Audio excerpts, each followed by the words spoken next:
who's going to be working range, I'm going to need you to fade right on this. And when anybody's running short, we're just going to stay towards the top of the caldera if we're going to come at them. I have you in the Griff. Griffin. Sounds good. Well, that's the thing. We got to get to brawling range, so I may be moving us, right up to the hoop if we have to. Wolverine nach Charlie 4. It's fine, chill the out, man. It's fine. It's just a fire starter. Komm, Leute, redet miteinander. 15 seconds. Yeah, exactly. Don't die. Guys, 15 seconds. Don't die, guys. 3, 2, 1. Charlie Dar, CT, yellow. Okay, go to Charlie, see if we can get it there. To your left, there's a... Sorry, shoot. So, jetzt guys, hinter die Indie-Pocken. Mediums be prepared to pull back E40 towards the E5 border. On my mark. Left side, come on! Like now, I need strikes on OP barrels. Wire our strikes up. Die Hauptgruppe rechts, Uferlinie. They have 3 mechs sitting on the left side when you pass over. Overheating is bad. Both legs on the Griffin. Hit the Griffin. Oh, yeah. Sorry about that. That was such a That's right. I'm gonna spawn Lance, you guys in Charlie, Lance, you guys in Bravo. That's B2C1. This third drop is 2 lights, 2 mediums, 2 heavies, 2 assaults. Jetzt in die Breite, zieht in die Breite. Lights, watch our backs. We're gonna about base and take up position in Bravo 6. Ja, kurz Aufschaltung, Delta 4, 3 Stück, 2 Mediums einleiten, wie ich es richtig gesehen habe. Make a firing line. C4 Tactical Hill, boys. Fox. Laufen unter ECM, hab 2 durchlaufen, 10 Bravo 4. And get ready to hit people coming from our right. Charlie on the left, Charlie, Hellbringer on the left.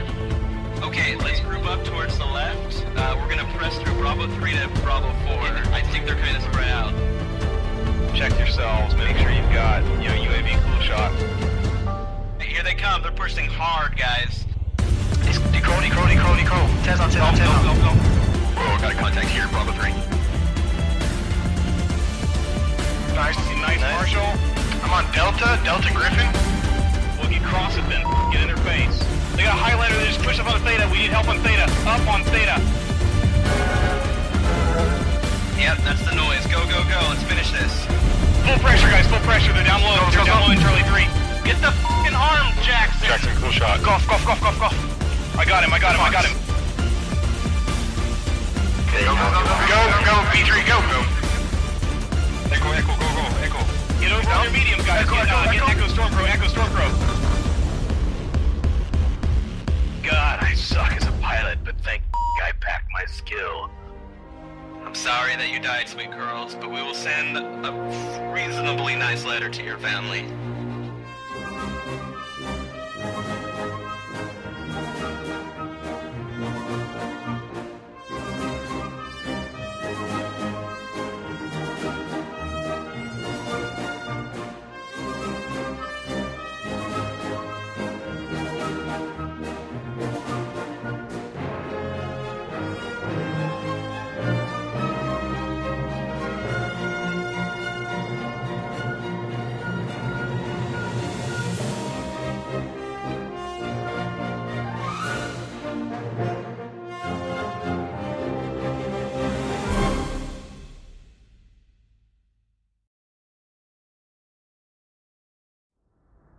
To the paper doll. Make sure you guys are shooting the correct legs.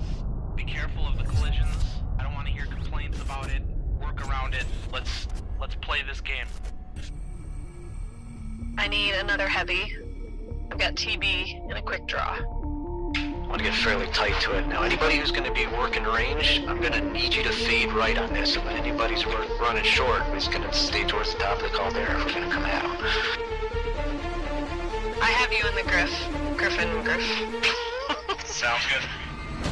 Well, that's the thing. We got to get to brawling range, so I may be moving us, right up to the hoop if we have to. Wolverine nach Charlie 4.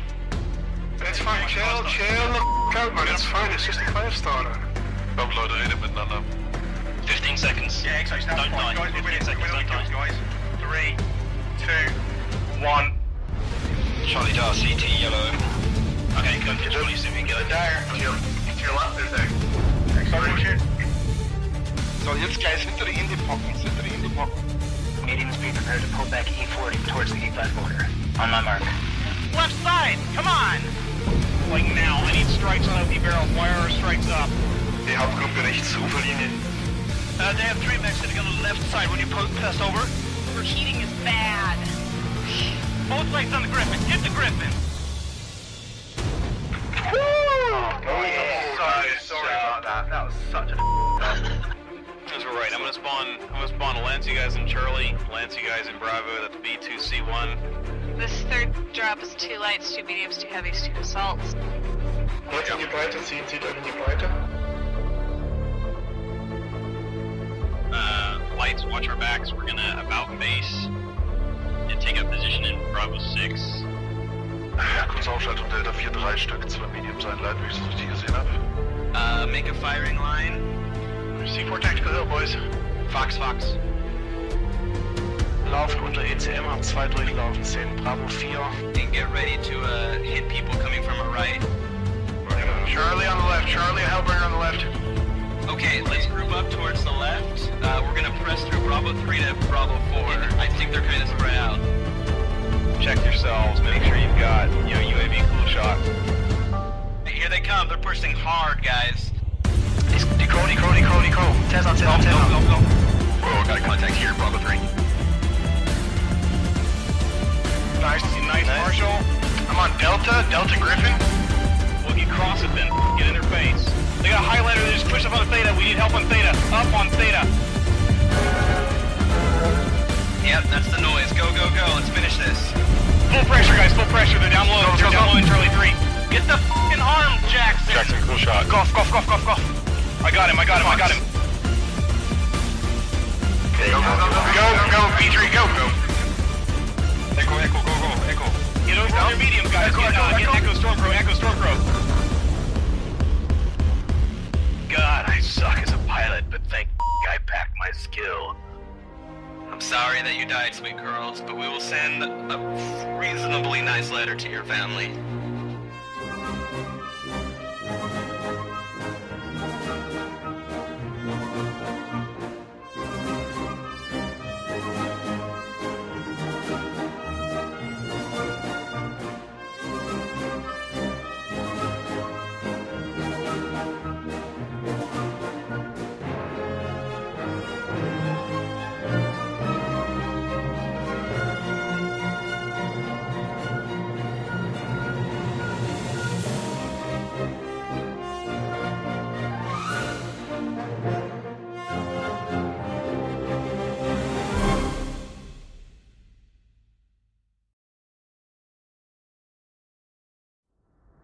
To the paper doll. Make sure you guys are shooting the correct legs.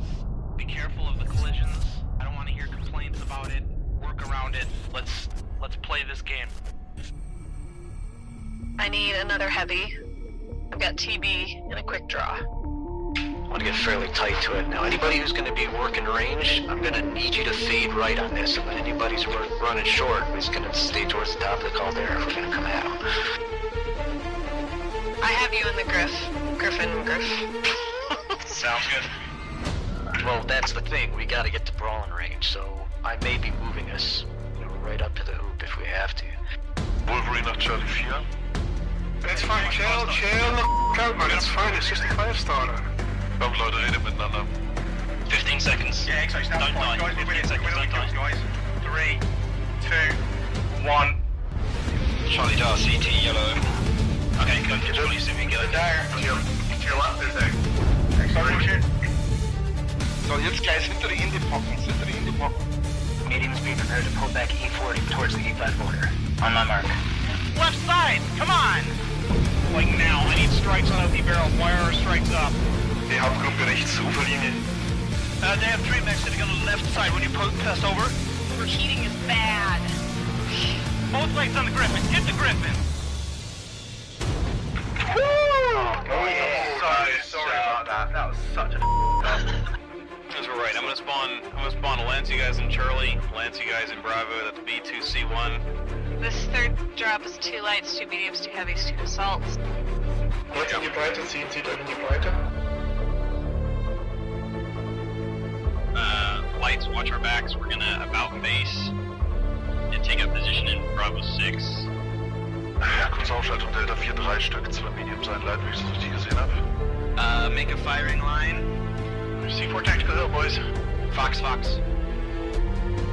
Laufen unter ECM, hab 2 durchlaufen, 10 Bravo 4.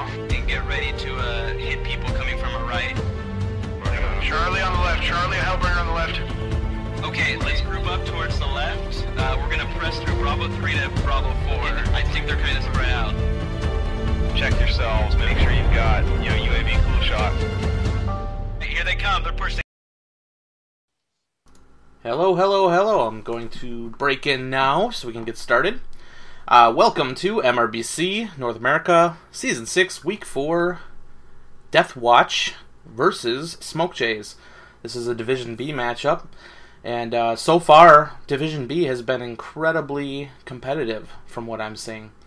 So this should be an exciting matchup here. I am Bandit P17 from the Marine Mechs, and with me is MDM0, also from the Marine Mechs. Hey guys. Once again, feel free to reach out to us in chat if you have any feedback or anything like that. If the audio levels are off, let us know as soon as possible.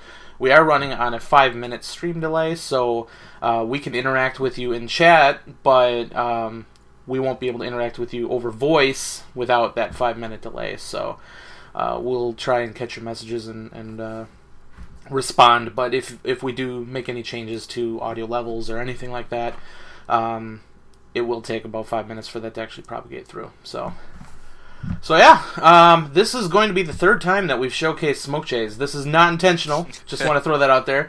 They've been a very fun team to follow.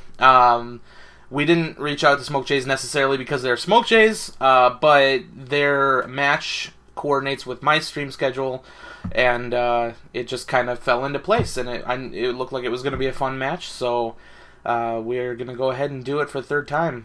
For any of you teams out there that we haven't had an opportunity to showcase, I apologize. Feel free to reach out to me, and we'll try and make it a point to come to you guys. But so far, most of my streams have been ending up on Thursdays and Sundays lately, so we're kind of sticking with that. Both teams are moving relatively quickly here, getting into the lobby and getting started. So let's go ahead and take a look at our two teams. Will we have a chance? Team 1, Death Watch Devil Brigade. A lot of kind of a mixed bag here. We got people from various teams that came together to participate in MRBC. A lot of very good players. Many of them are, I believe, in Lords, House of Lords, I believe. At least they were former members back when they were a comp unit and stuff like that. And other people, but they're proving themselves. They're doing very well. So it's tough to follow the lineage of a particular team when everybody's come from all over the place, and they really seem to have formed specifically to get into MRBC, but they have not all tagged up in a unique fashion. So where you might see a lot of people on the same team, in this case, they're kind of scattered about, and you know what? That's fine. More power to them. I'd rather have more teams in competitive than not enough. So they have a pretty solid roster here. There are definitely some names here that I recognize, so should see some good things from them. Over to Smoke Jays. Obviously, we've seen these guys a few times now, and they've made it a match. They haven't been coming out on top all that often. They did win their last one against FM, but it was a 3-2 decision, so it was relatively close. Had some mistakes in the last 2 matches that actually ended up costing them those drops. Had they been continuing the way they did in the first 3, it looked like they were going to be able to come away with maybe even a 5-0 decision, but made some simple mistakes that I don't see them making again for a very long time. I think the responsible parties have been whipped, and we'll see how it goes. But I know for a fact these guys have been practicing for this match, and they've been looking forward to this match, and they want to see what they can do against Death Watch, who is the favored team in this matchup. Yeah, looking at the MRBC standings right now, we've got currently SIG leading the NA Division B, but one of the interesting things this year is just how the schedule works out, how the rules work out. The more matches you play, the better off you are. Right now, SIG's played 3 matches. Death Watch has only played 2. So if we actually go and look at the drops won, drops lost, Deathwatch is sitting at 8 wins, 2 drops lost, which is the best in Div B. So this is really their chance tonight to climb back up to the first place ranking with their third match played, that everyone on equal footing. And for Smoke Jays, I mean, this division is so close, with Deathwatch being 8-2, having the fewest drop losses. Smoke Jays has 6 losses right now, so if they go 4-1 or 5-0 against Deathwatch, all of a sudden they're right back into Division B play. This is a really, really tight division, like Bandit said. So this should be a pretty good match. So in Drop 1, we're going to have HPG Manifold. As we've been seeing, there have been some range decks used on these particularly light drops. I think this is one of the only maps that will really support that because of the high walls. On this map, it is 4 lights, 4 mediums, no heavies, no assaults, and there's a maximum of 2 inner sphere chassis, meaning you could have 2 fire starters, 2 ravens, etc., but not 3. Maximum 3 clan chassis, and you'll see this throughout the entire match, and no duplicate clan chassis at any time.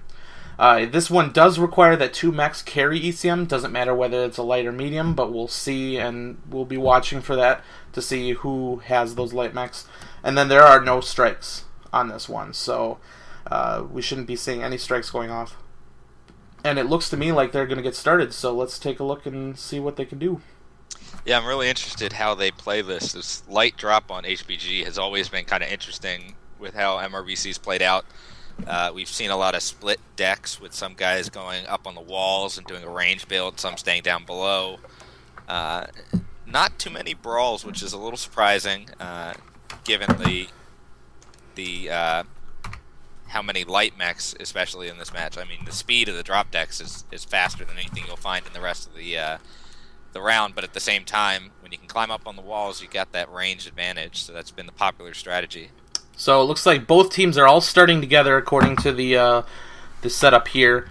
And in the red team, I have, looks like, Smoke Jays. And let's see, they got ER large lasers. They've got ER large lasers, and it looks to me like they are, in fact, running a hard range deck. What do we got over by Deathwatch? Looks like a brawl deck. I've seen 2 clan streak boats already, a Griffin with SRM4s. Yeah, this is a brawl deck, with the exception of 1 Wolverine 6K, looks like, running range. So yeah, they've got 2 ranged builds, a Stormcrow that's a full streak boat. That's going to be ugly if they can get close. Small pulse lasers, Blackjack, that standard build, the medium laser, medium pulse, that's so wicked, and a streak adder of all things. So really a range deck here. It'd be interesting to see if they're able to get up. You mean a brawl deck? Brawl deck, yeah. Yep. Sorry about that. They do have Wolverine 6Ks that can trade, but it looks to me like he's going hard over and just trying to get his shots on board. This is going to get bloody really quick here. The Wolverine is getting shots downfield and some early hits in there. But as soon as Smoke Jays gets grouped up here, they're going to start laying it on these guys really quick. Now, I'm glad to see that nobody's buttoning up, but if there was a standoff, I think Deathwatch really would have to be the team that makes their move, and they're not wasting any time getting involved, not allowing Smoke Jays to get set up at all. So they are going hard through the gate. I think Smoke Jays wasn't quite ready for this yet. They could have gotten a lot more fire downfield, but they have allowed Deathwatch to reach the gate. Now they need to get up on the wall, but Smoke Jays is retreating down the wall to continue putting this range fire on.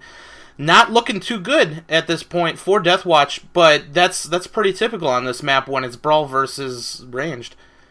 Now the interesting thing here is that Smoke Jays would be very well served to stay on the wall that they're on. There's no ramps up to this wall. You have to jump jet up across the gate from the wall that they are. As I mentioned before, the main firepower, especially for this drop, is a streak Stormcrow, a streak adder. They don't have jump jets.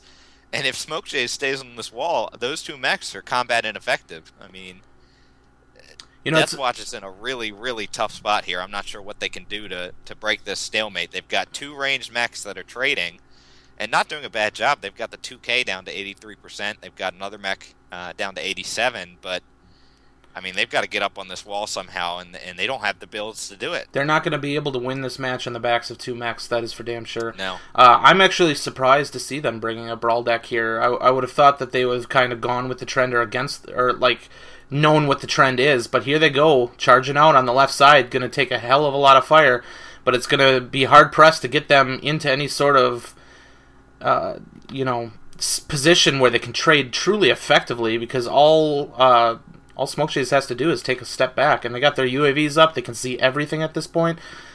And Dogmeat in the Blackjack 1X is already down to 53%. He is trying to get close enough to use those medium lasers, but like you said, they can just pull back, and it's let's take a look and see what these guys have to deal with from their cockpit perspective. Not easy to get these shots in. Now, they are landing the shots. Yeah. So, I mean, they aren't falling that far behind, but it's so tough to do anything reasonable on this.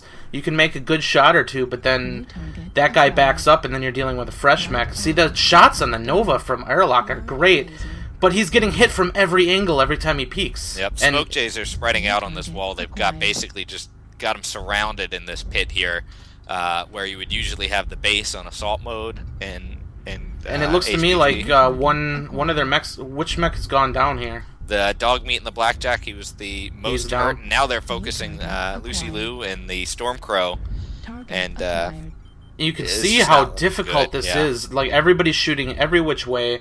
They are landing shots, but it's not enough. And there goes the right arm from Arlock. He's got nothing but the head laser left. That's going to be bad news for him. The Stormcrow did get around the corner, and as I mentioned before, when they're standing on this wall, that Stormcrow is basically combat ineffective, so it's not necessarily... Now, there's an Arctic Cheetah who made it to the top of the wall trying to mix it up, but he is just getting slammed. It was a valiant effort, but all Smokechase had to do in that instance was take a step back. They did get a kill there. It's now 1-3. Oh, they got the Nova. They got the Nova down. So Airlock was doing a very good job landing his shots dead center on that Nova, and he definitely did some work there. But 4 now down for Deathwatch, and it looks like this is going to be just cleanup at this point. And they're focusing the Raven, which is the last range mech that Deathwatch has to offer here. Yeah. That Raven goes down, and they don't have a chance at getting really any kills, I think.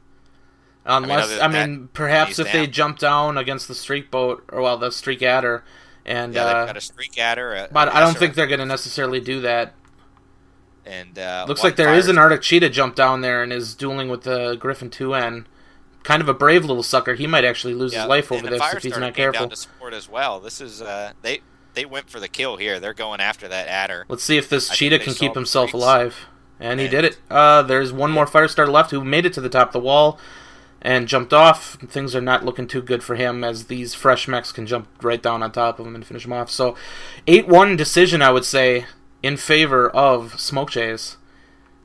And I like that Maxter with a little bit of a attempt at death from above. Wow, this Firestarter is definitely taking a while to die, though. But good effort by Deathwatch. Obviously, as viewers, we thank you guys for not trying to draw it to a tie or anything like that. Yep. Definitely, I think by going in hard at the beginning, you kind of caught them off a little bit. Look at that work that Arlock was doing. He was just landing his stuff, but honestly, he's one of the only mechs that's capable of it, as well as the Raven 2X is also doing a very good job. But the rest of their team just were not able to get their weapons high enough, and the streaks, all Smokechase has to do is take a step back, and no problem. They're going to dodge an entire volley of streaks. So that's pretty rough. But yeah, thanks for not drawing it to a tie. Things look very bad when you're up against a full range deck on HPG Manifold, as we saw. I'm not sure why they picked the deck that they did, especially seeing the trend that we've been seeing lately with HPG and the light brawls and stuff like that. It was a little bit different than that SJR match the other day, where Intari Scorpions did go up top, and SJR worked the bottom, and SJR actually ended up winning it from the bottom, but they were in a lot of ranged mechs. Yeah, that was a range versus range, and it was just a matter of position. You're right. I mean, Jesus. To be honest, the fact that Deathwatch even got a kill, I think, is impressive, considering the build that they brought. I mean, they brought 2 mechs that could engage, really. I mean, the Blackjack could engage some, but, even the Blackjack, your optimum range is, 300 meters?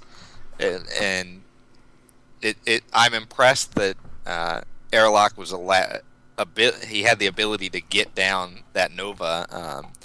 But yeah, I mean, it kind of makes sense though, because the Nova's peeking in the back right.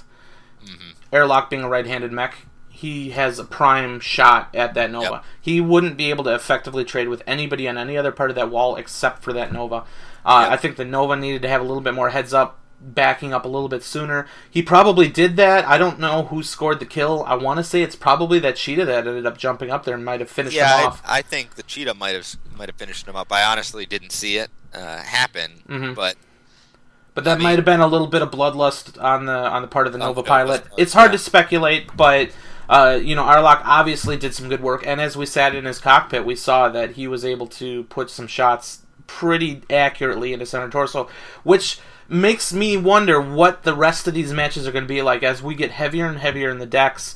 It looks like Deathwatch can aim, and when you start slowing the battle down a little bit and getting in these heavier and heavier mechs that have heavier and heavier firepower, putting those shots on target, that's going to carry them far. So I don't think Deathwatch is too worried right now, even being down 1 at the start here. But we'll see. We'll see how this plays out. I am going to go ahead and do a premium code giveaway. So as of when you're hearing this, the the raffle should already be open. Type !raffle into chat for a chance at a 1-day premium time code. When I do select a winner, it will announce in chat, and I will immediately send the code via Twitch message. And because most likely you're not following me, you're following, I should hope you're all following MRBC League on Twitch, but you're not necessarily following my account. It will probably put that message in the other tab of Twitch, of your Twitch messages. So I've had a couple people say, "Where's my code?" and it's been sitting there waiting for them. So make sure you check the other tab of your Twitch messages, and you shouldn't have any problems with that. Let's see if I can get this replay started. The Zardic Cheetah that made it up top, I'm watching him on the Twitch stream, actually did a very good job and nearly got one of the 2Ks down, had him rear chord, and just wasn't able to get another couple seconds to get a good shot on. So again, it's tough to say if that was a range versus range, how it would have ended. Deathwatch was put at such a disadvantage just by the drop deck. It was basically, unfortunately, you have to say, pending anything crazy that Smokejays would have done, that was a loss from the beginning. And that's part of, I think, what makes MRBC so interesting is sometimes you do roll the dice just with your drop decks, and you either get in a good stance or a bad stance. But you really can't fault the play of the pilots of Deathwatch. And you can't necessarily, it was a questionable decision to bring a brawl deck, but sometimes you take a gamble trying to get that edge. If you're in a brawl deck and you can get on top of a range deck, now you've got the edge. And it'll be interesting to see this next match here, whether they continue to do the brawl or whether they switch to a range after what happened on HPG. I don't know whether they'll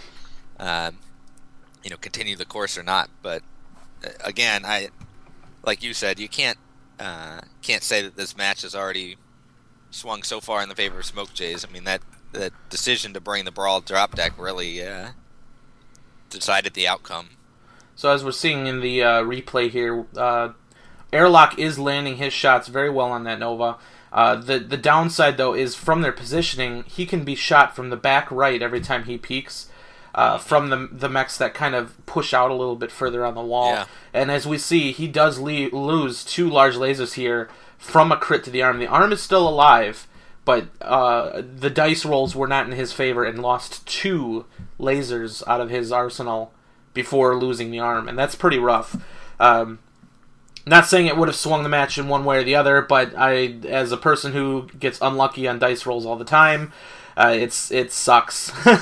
I bet you he was kind of pissed at that point that he lost those lasers without actually losing the arm. But you can just kind of see the peril that these guys are in, being in this position down below, and there goes the arm. But it's such a hard place because you can't get your entire team effectively shooting in one location because you're being shot in the back, you're being shot from above, there's UAVs above your head that you can't deal with. It's just a bad place to be, and then anytime you do effectively hit somebody, they take a step back, you can no longer touch them. They might take a step to the right, and now they're going to peek out in a different place than they did before. It's just so swung hard in favor of the range decks, and we've been seeing this since week 1, when we first saw HPG. we saw that range deck in use. And was it Smoke Jays that we watched? I don't even remember who our week 1 match was, to be perfectly honest. I think it was Smoke Jays. It's starting to blur now. Yeah, Smoke Jays versus Sig, maybe? Was that our first match? I'm not sure. But yeah, I mean, that, to me, I don't know, that's kind of the fun, especially of a league like MRBC, where you're restricted by class, by duplicates, by clan mechs and things, where you have to spend a little bit of time putting together these drop decks. The other thing I want to point out is it was a trend. Well, the Brawl decision unfortunately didn't work out for Deathwatch. On the other hand, Smoke Jays came out here and they went with a full jump jet drop deck, and that really made the difference because they were able to jump across that gate and get to that center wall portion where there are no ramps and only jump jet mechs can get up there. And by doing so, not only did they have the advantage of a range versus a brawl deck, but they also had the advantage where a lot of the Deathwatch mechs weren't jump jet equipped. They simply could not get to the enemy position at all. So we saw kind of, the whole match basically swung by the decks that they chose, and it's always very interesting, especially in a league like this, where you have to put in the time and the effort to figure out what mechs you're going to bring, and trying to get every advantage for how you want to play that match, and just add that extra layer of strategy to the game. Absolutely. So, drop 2, we're going to be playing on Frozen City Night, a typical Brawl map, but can have some spots where range can be effective. But it does swing pretty hard in a medium range to Brawl deck. Sometimes you'll see some pretty close trading for a while before it degrades ultimately into a Brawl. So it'll be interesting to see what kind of movements. We've seen some pretty crazy shit this season. Yeah, we have. Some of it's worked, some of it hasn't. Some of it's come down to the quick action and scouting of one team, basically ruining the plan of another team who's trying to do something a little bit sneaky. It just emphasizes how important scouts are in this game. 2 lights, 4 mediums, 2 heavies, so a little bit heavier, still have a couple lights at their disposal, but a pretty fast-moving deck for the most part. And this is really the map and the tonnage kind of area, this lighter, sort of faster drop deck still, where we really have seen some crazy things, whether it's NASCARing. I know everyone hates NASCARing, but it's something that certainly happens, and good movement is very important in this game, and that's the reason why it happens. I mean, NASCARing in this, though, you can't really fault them because it is a valuable ability to outrun your opponent if you're moving around cover and stuff. So I'm not going to talk badly whatsoever about NASCAR, but I've seen some pretty incredible rundowns, though, that have been really thrilling to see. And we've seen some, just straight push into each other brawls. We've seen some brawls that kind of degrade into these little 1v1 fights in the buildings and things. This is really, and for good reason, this is a very popular map to play on and to brawl on, and hopefully it'll be pretty fun to watch as well. Absolutely. So it looks like we are getting started, and we'll hop in there now.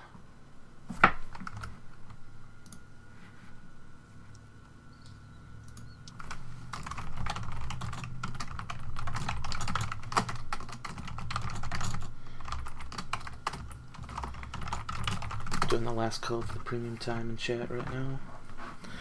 Alright, let's take a look. Let's see if we can take a look at what we've got going here. So, looks to me like Smoke Jays is splitting their deck up. 6 medium laser, 1 large laser, 12 small pulse laser Stormcrows. That guy means business. Ooh. That's a tough build. It is a tough build, but in a cold map, it might work for him. We'll see whether or not he can put those things on target and whether he can get into effective range. Typical small pulse Firestarter A's. Deathwatch is not going for the brawl. They are actually pulling back into the lower level here, past Generali, and they've got a medium range build. Some clan ERs and Gauss on the Stormcrow. They've got some Thunderbolts with the Wub builds, but all in all, kind of a medium range sort of approach to this. Got some large lasers there. Looks like Smoke Jays is going right into him. He's not going to give them the opportunity to get established. And here they come. They are in a straight line, one at a time. That Griffin is going to take the brunt of this. Get pounded. Let's see if he can get down and get safe. they've switched over to the Nova at this point, but they're coming in hard. We'll see whether they can put it in on them. Nova goes down quickly. That was pretty brutal. They're all going for the blackjack, it seems. They can't leave that glass cannon alive. And he does go down, but 2 now down for both sides. They've got to get these Stormcrows and Timberwolves are now leading the pack, and those are some vicious mechs. SRMs and Small Pulse. Arctic Cheetah in the back for Deathwatch, and he is now getting a fire start on him. He was attempting to get some backcoring. 3-3 both sides. This is quite the brawl here. They're trying to focus on this Timberwolf. They have to get him down. That is a very powerful mech in close range. It's almost finished off the Once again, Tolson and the Timberwolf just refusing to die. And he does take the Stormcrow down before going down himself. 4-4 on both sides. It looks like they're heading try and take down the Blackjack next. Another one goes down for Deathwatch. 5-5. We got a 3-3 match. 6-5 in favor of Smoke Chase. 5SS is on top of the 6K for Deathwatch, and that's going to be a bad position to be in. Both Firestarters are chasing down the Raven as the 5SS duels the Wolverine 6K. Thunderbolt backed off some, didn't press the advantage, and gave the 6K a little bit. Raven goes down, and this is not looking good for Deathwatch, as that 6K is just going to try and get one more shot off. There goes the right arm, smartly targeting that right arm, taking him down to the single medium laser, and this is going to go in favor of Smoke Chase, who came hard and fast, did not give Deathwatch the opportunity to set up.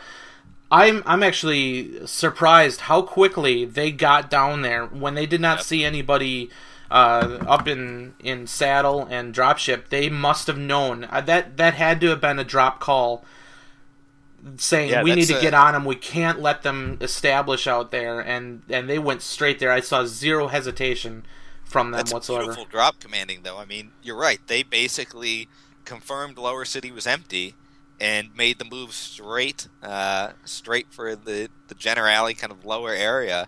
And you know what? That might have been also one of the important things I think that kind of gets passed over is knowing where the spawn points are, looking at how the enemy team sets up their lance when they drop. Then they knew that the spawn points that they started in were the lower spawn points. They didn't have the lance closest to the saddle, so the other assumption there as a drop commander is if you don't see targets in Lower City, to either assume that they're very low or they're at the saddle. But they knew that Deathwatch was not in the saddle lance, so they just assumed, and rightfully so, that they were in the lower position, and that really was, I think, the difference maker. If they had been just a couple seconds later given Deathwatch a little bit longer to set up, I think that would have been a much more effective strategy for them. Absolutely. Yeah, that was crazy just how fast they got in. They did kind of come in a straight line. As we saw on the scoreboard, both the Griffin and the Nova had very low damage, but ultimately they were kind of the bait to allow their small pulse lasers to get up there. The 2N smartly, after dropping down, taking a bulk of the initial fire, was able to twist it off and then dodge down behind some cover, essentially taking away all of the work that they had done. They didn't come away with a mech being killed. They all switched to the Nova. The Nova went down incredibly fast, only was able to deal about 7 damage. That was an incredibly quick kill on a clan mech, so it must have been straight face. That's the only thing I can think of, is just he did not twist it off, got killed right away. Nova, or the 2N, did eventually get killed. Got a little bit of damage in there, not too much. It's tough to get in there close enough to get the SRMs on point. But that whole exchange, losing those 2 mechs, they were able to come in and start doing work on the Blackjack, which you can't, from my experience, can't leave a Blackjack alone. It is running an XL engine. It is relatively easy to kill, but you can't leave it alone. It's going to just completely wreck you if you leave it alone. And they went for that first, and then started going down the line and systematically. I mean, that was an incredibly close match. You know, leadership was changing. It was going to back to tie, and then ultimately the 3-3. The 2 fire starters did a lot of work. They did a ton of work, essentially working together to take down each mech one at a time. Took the Raven out, and then ultimately took the Wolverine's arm, and then killed the Wolverine itself. Yep. Very smart gameplay by Smoke Jays, moving in quick. Deathwatch probably wishes that they had a little bit more time there to get established, but overall, both teams just intense, coordinated fire. on both sides, and that was a thrill to watch. Yeah, and that really looked like a drop call based off lance positioning. I mean, the other thing to notice is that Smoke Jays, when they started their lance, they started with the lances closest to Generali. It was a really good setup. Well, they were split. Yeah. Smoke Jays was split 3-3-3, but I believe they had their fire starters further in the back. Yes, no, Closer I to tunnels. correct myself there.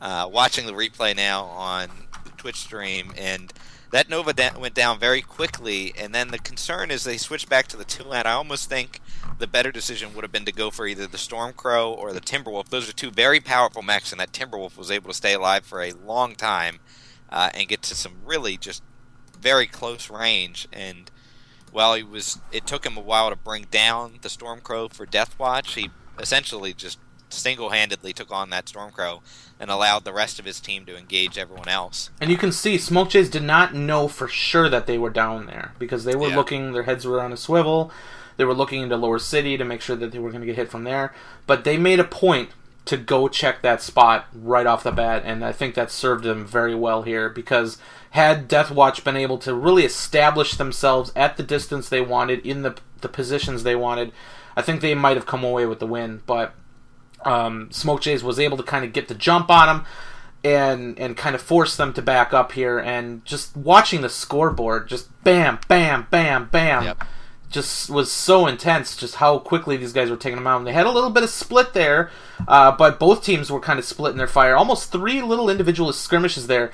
The Deathwatch Arctic Cheetah tried to move into the backfield and start backcoring them, but the Smoke Jays Firestarter broke off and took away that ability of that Arctic Cheetah. If they left that Arctic Cheetah alone, that would have been bad news for Smoke Jays. But that Firestarter pilot going back there and assisting his team was huge. Yeah. And he did a great job and ultimately was able to work down that Cheetah.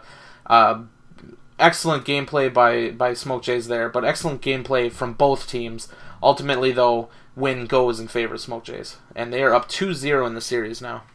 Yeah, and I think it is impressive that Deathwatch was able to pull such a close match, considering how quickly, I mean, the engagement basically began at optimum range for Deathwatch, and then rapidly, when you're in a range build, you actually want the engagement to begin beyond your optimum range, because when you're range versus brawl, those brawl guys are going to be in your optimum range really quickly, and at that point, you're starting to get into their range. And I'm impressed at how close that match was for most of it. Like you said, it was 1-1, 2-2, 3-3. It was even across the board. And again, the win I think comes down to the drop commanding, and the deck building, and it's that extra level of strategy that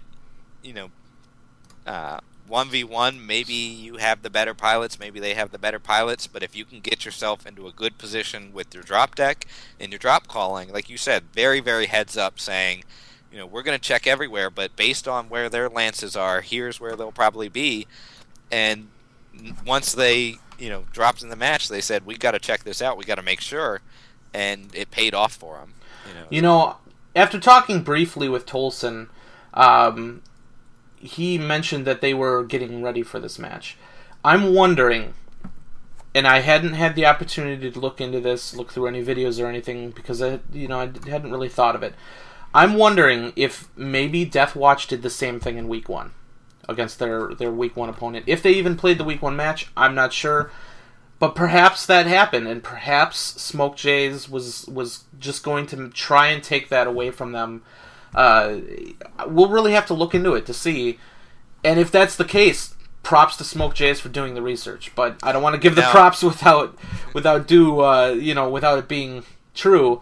But that's the only reason I would think that they would move so fast into that one position without taking tactical hill, without lingering around dropship, waiting for their scouting data. They went straight at them. And I'm wondering if that might have happened. I should send you on looking that up. Case. We've got Prometheus in chat saying that Tolson's been quote-unquote a mad scientist in his lab all week for this match.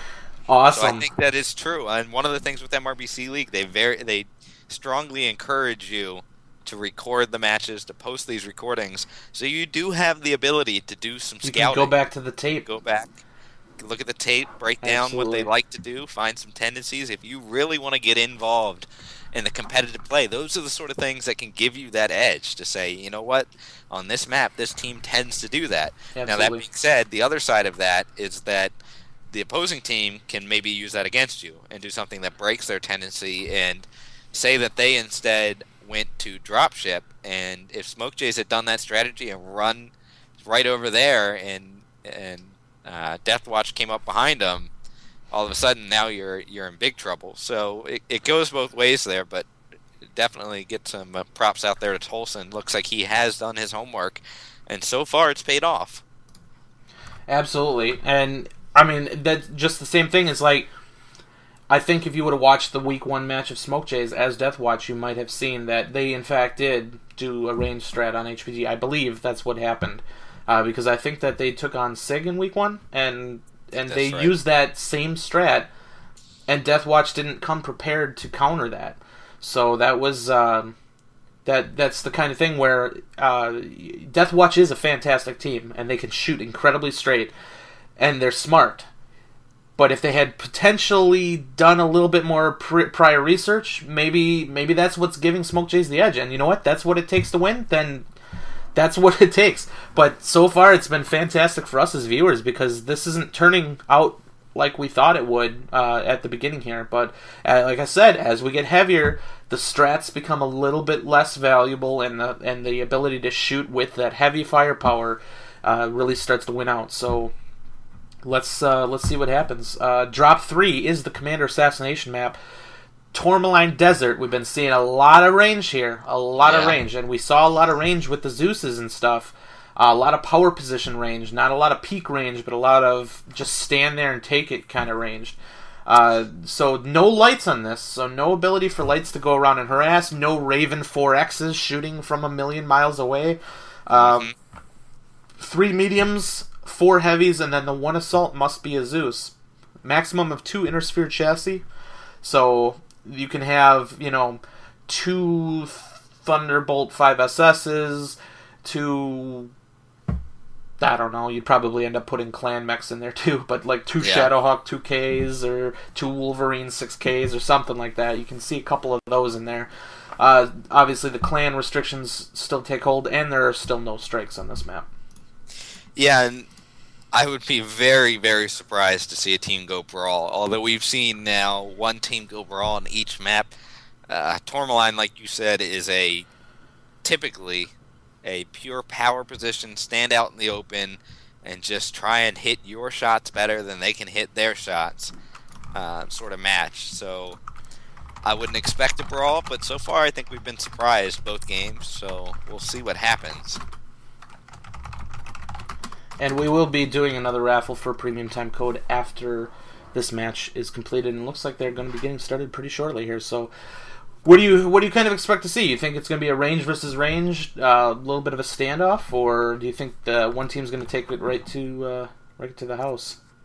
Well, historically based on the map, I think this is range versus range. This tends to be a very long match. Neither team really wanting to commit, but at the same time, with the draw rules in effect, you really do need the kills. So we've not really seen any draws so far, which is good. But we have seen teams use their full potential time. But that being said, we've seen 2 brawls so far. ER large. So Smoke Jay is definitely bringing a lot of ER larges to this one. They are in the southern part of the map here, though, so they won't be able to take that prized position on the left side here that we see so often. So it'll be interesting to see what they do to counter that. And it looks like Deathwatch is also full ER large, clan ER larges, a Stormcrow with clan ER larges. It's going to be fun to pilot with that burn time. Timberwolf with 4 ER large lasers, Gauss rifles, the Thunderbolt 5SS, which is wicked with those ER larges, is just a heavy range deck by both teams, it looks like. Absolutely. So we'll see if they get into some initial trading right off the bat. Looks to me like Smoke Jays is kind of congregating around that pillar, but some of them are actually moving up. If Deathwatch trades up, they can start getting some initial shots on target here. Opting to take the 2K up to the Spire, we'll see if he can put some shots downfield. Having some issues with the jump jets at the top there, but these 2Ks are going to go to work shortly. They have to see these guys right now. They have to, absolutely. And Deathwatch is just marching Here we go. for the rank. There's the shots. Let's see if they continue to push. Oh, some nasty like hits on that 2K right off the bat, down to 89%. I bet you most of that was on that left shoulder.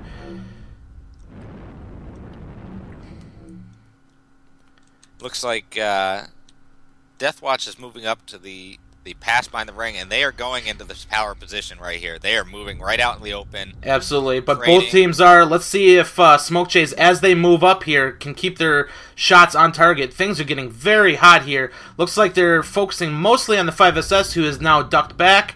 I don't think Smoke Chase has a single target that they can hit. Is at 45% right now. He is getting pounded. Absolutely. Very good fire from Deathwatch. Has got that Stormcrow ripped to shreds at this moment, and they are just shooting across. It's like a pretty crazy laser show going on right now. So many, yeah, this is insane how much lasers are going back and forth. Everybody really running up their heat. Deathwatch is playing a little bit of a whack-a-mole. Every time they shoot, they can take a step back into cover, and they're just continuing to lay it in there. That 2K is taking quite a few hits, as well as the 5SS. Probably the weakest targets is on the Deathwatch side, but they have Smoke Chase has now moved up into a better position for them, at least. No strikes in this, so they can ball up like this. Let's see whether or not they can use this narrow firing lane to put their shots on target. Now that Stormcrow is just absolutely ripped to shreds. He is cord CT, he's got a weak leg. He's got to be very careful. If he gets the leg trying to shoot the enemy, he won't be able to get back in time. Uh-oh, 5SS accidentally backed down the wrong direction. They might commit to him, and he does go down. He went on the wrong side of the spire and did not back into cover properly, and that cost him his life. The Zeus went down, actually, for the Smoke Jays. It's 1-1 still at this point. Looks like Tolson is moving forward a little bit, and he might regret that. He's down to 65% right there. Based on percentages, things are looking in favor of Smoke Jays, but it could go either way. And here they move again. They're going to use the moving power position to try and get shots on target. Not everybody went, though. They are pretty spread out. That might cost them here. They're not moving as a group. But Deathwatch is kind of sitting back. Deathwatch is sitting back. They're not getting all their shots on the same target, and it's allowing Smoke Jays to move up. Yep. To move up and kind of survive this. This guy's about to get rocked, though. I think Deathwatch is realizing that, hey, we need to get up there. We need to start doing something. But I think it's because so many of them are damaged here that they can't. They don't feel like they can go power position at all. Down goes the Stormcrow, but there are a lot of mechs on Deathwatch at 50-some%. Very beat up, and same with Smoke Jays at this point. Can this 5SS get a little bit of chase damage here? Oh, jeez. Wrong way. He got a shot in, looks like. He got a shot in, but that 5SS has got to get around the corner quick. He's going to get pounded here, and he does get around the corner. Oof, that was close. So here we are, kind of looking at what we saw with SJR versus AS. Both teams incredibly hurt.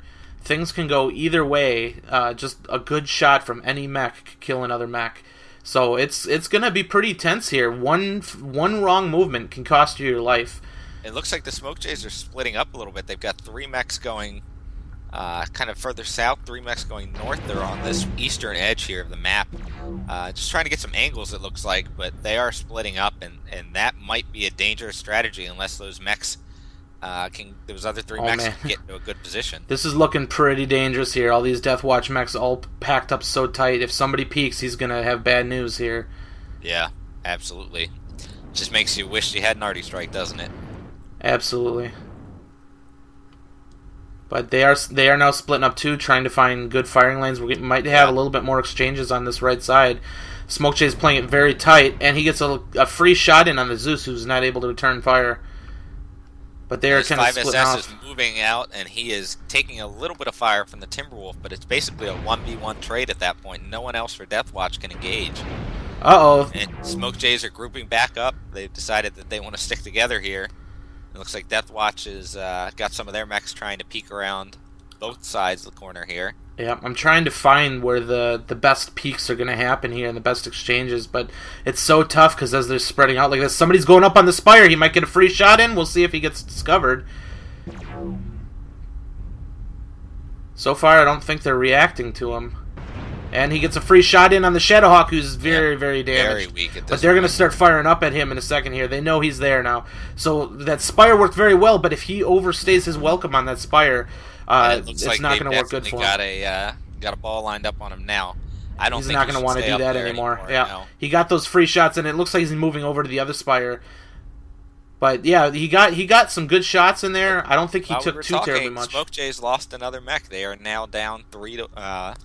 Deathwatch has the lead, and it looks like Deathwatch is moving out into the open. They are moving out. They've decided they've got the lead on the mechs. They want to get a better angle. This could And go. Smoke Jays is letting them at this point. They do not have the angle to shoot with them, and they're just down too many mechs. I think. They got their backs turned. They're getting some free shots in. Oh boy. Both teams incredibly damaged here. I mean, the Stormcrow on Deathwatch is probably the best, the highest percentage. We'll see if they push over hard, though. In this new position, Deathwatch, they might take out that 5SS if they can get an angle on him without taking too many hits. But that coming across one at a time there, that's brutal. That's going to be tough. But they are making it across alive, it seems. Let's see if Tolson. There goes the quick draw. Took a step over, and that 5SS said nope. Down to 4 mechs now. Not looking too good for Smoke Jays. And I think this... Oh, we got another peek going to happen over here. Couple shots, but... No. The Enforcer's going to get rocked. There he goes. And there he goes. Oh, no. And see, this is where I was saying, man. These heavier drops, it's going to come down to making those shots accurately and making smart shots. And things are not looking like they're going to go too good here for Smoke Jays. No, I'm just out of curiosity. That left-handed dragon. Look at this. Yeah, what this dragon build is. I've not seen a dragon on these range drops. And you're right, he is a left-handed. He really needs to be 5SS coming around, and he's going to finish him off on that side, or at least gave him a very nasty welcome. Took out his gun arm. So effectively 2 mechs remaining for Smoke Jays. This is going to be a quick cleanup here, I think. Yep, and here they come. They're just going to finish the deal off and right here. And they're going to split up into 2 parts. Let's see if Smoke Jays can take one more with them when they go. Oh boy, they're doing a little bit of a NASCAR here. Let's see if they can take something out in the back. If they wait, here it comes. This is going to hurt. This is going to hurt. Oh, there's Thunderbolts. Look behind you. Oh, and no. Down one of them goes. And down the other one goes. And then the last one is the Dragon. So 8-1 decision in favor of Deathwatch. That's kind of what we thought we were going to be seeing a little bit more of here. And here it is. Those quality shots. Both teams incredibly low in percentage, but it all comes down to who can put them who puts that damage where it counts. And they did a very good job. Both teams doing a lot of damage. Like this Dragon did 755 damage. Holy cow. I've never seen a Dragon in competitive play, but 755 damage, the most damage of the match. That is impressive. It's not the size, it's how you use it, apparently. Jeez. Yeah, gee whiz. 60-ton heavy just came in there and showed me what I know about competitive play, but... Apparently, I mean, yeah, would he have done 755 and anything else? What if he brought a Timberwolf and an instead? 8v8, 755 is very, very impressive. They only brought the one clan mech too, the Stormcrow. They didn't bring a Hellbringer. Yeah. They didn't bring a Timberwolf. They went pretty heavy on the IS there. So goodness gracious. But that was hard fought. I mean, that was a fun drop there. Yeah, that was honestly, even though it turned out A1, this is another example. It's not the score. I mean, it's the score does not do this justice as to how close that match really was. One mistake from either team was going to cost them. Those 2Ks had parts falling off of their mech, and they were probably running XL engines in them, so one good shot to the right torso, not literally right, well, maybe right, because they were shielding with their right. Yeah, but either torso. Either torso, with the correct torso, based on the information that they needed. That definitely could have gone either way, but a lot of movement by the Smoke Jays, and every time they were in transition, they seemed to take a lot more fire than they were able to dish. I think that kind of cost them a little bit in the end there, but they couldn't find the firing lane that worked for them. And what really cost them, I think, was their movement tended to be strung out. And Death Watch tended to move as a ball, as a very tight group. And if you're going to have to move and kind of do a moving power position, when you string out, you might still have guys behind cover when some of the other guys are out in the open shooting. And that just means that they're going to be just the recipient of the enemy's full attention. You really got to move in a very tight ball as you come across in these gaps. And I think we can look back at how close those scores were and basically say the difference in that match was that Death Watch moved as a very tight group where they could all shoot while they were moving. They were basically all exposed at the same time, and Smoke Jays didn't. And that, I think, really is the what you can point kind of as the deciding factor as to why that was an 8-1 decision for Death Watch. Smoke Jays definitely did a majority of the moving here as we look back at the replay. Their movement was pretty spread out, though. I think they could have moved a little bit more tight to each other, but they used that movement as a power position. They were looking at their target, and they were shooting during the entire transition, but Death Watch was able to take a step back once they were made, so that makes it so Smoke Jays cannot focus on a single target necessarily. They can focus on a target that's peaking, but they can't necessarily finish the job on that target as they're in transition. That's probably why a majority of the damage was spread so much along the entire Death Watch team. They weren't able to get an early lead necessarily on anything substantial. The 2Ks got pretty beat up at the beginning. They were being really aggressive, but that whole transition really went in favor of Death Watch, even though they were playing Whack-A-Mole, and traditionally Whack-A-Mole doesn't do as well. That worked more in favor to Death Watch there, as they were able to just continue laying their fire and take a step forward, shoot at something, take a step back, catch the stragglers, which we saw in the SJR match. SJR versus Atari Scorpions, I think, was it the AS, Ebenjag, that got caught off in the rear because he was not with the rest of his group, got legged, and then ultimately killed in the back. That was actually SJR. That was SJR. Okay, you're right. Jaguar got caught in the rear. So yeah, you're right. This not moving as one group, the kind of spreading out as you're moving. Like this one right here that we're seeing here, they're just so spread out as they come across. Yeah. And they've left mechs behind. That this is sloppy. This is sloppy right here. I'm just gonna say it. A lot of fire, a lot of exchanges going on, but you can't be that spread out because your first 5 mechs get across. Those guys in the back are gonna take so much extra damage as they cross without having the covering fire from their teammates to effectively keep the Death Watch heads down. Death Watch was playing incredibly passive there, though, I think.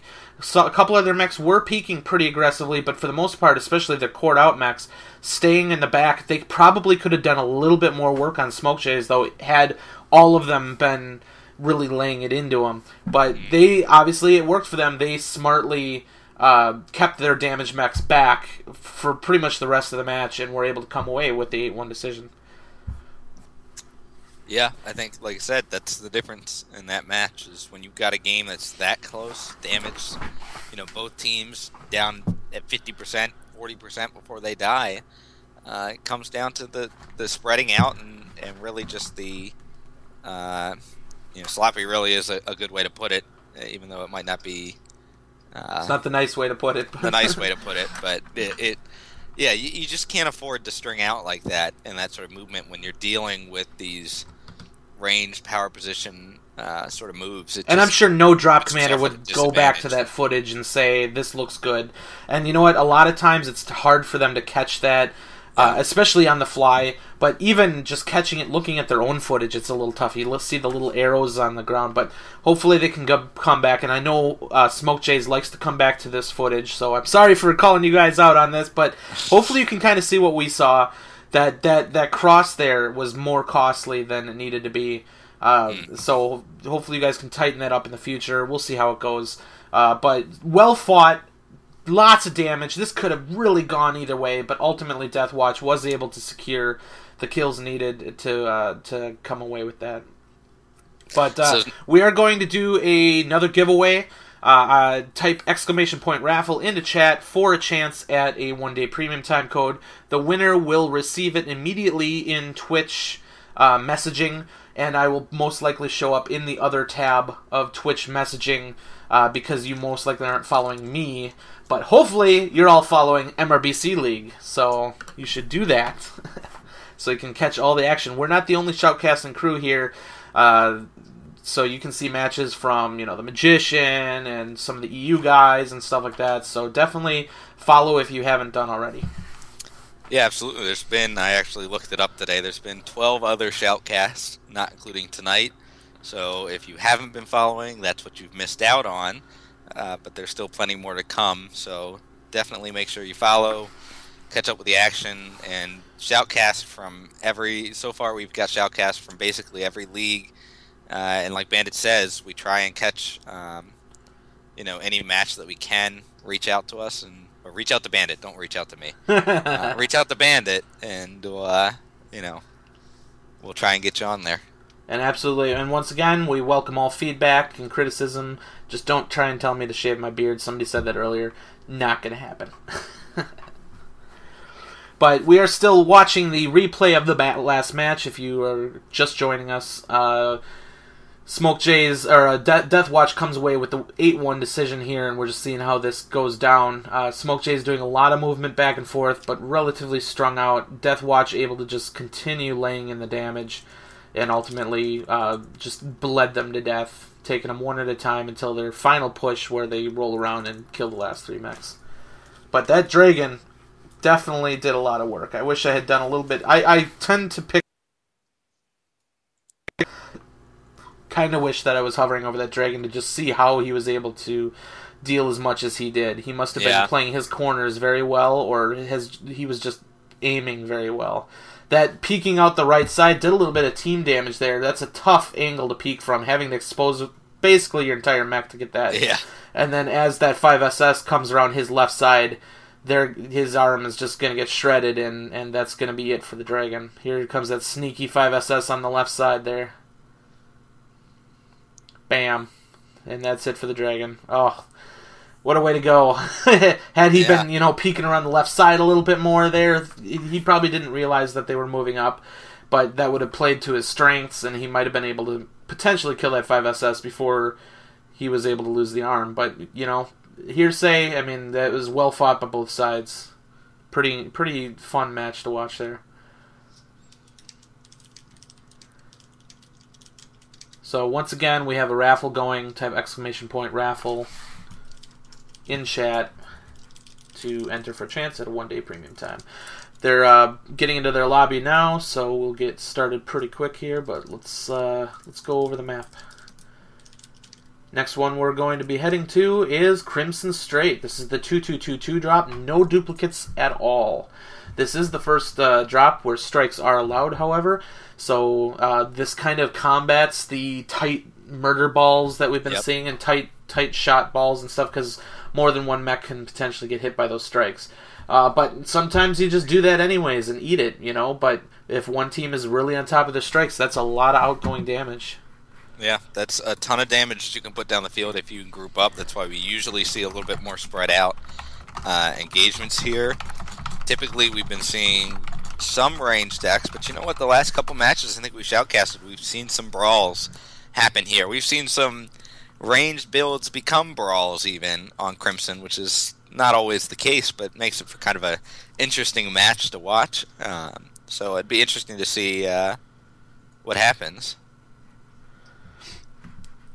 Absolutely. So Crimson Strait, as we've been saying, the team that has the island side usually can decide the pace of the battle or how it's going to go down. Will they sit island? Will they come brawling in? Typically, we see them being the ones that ultimately make the decisions.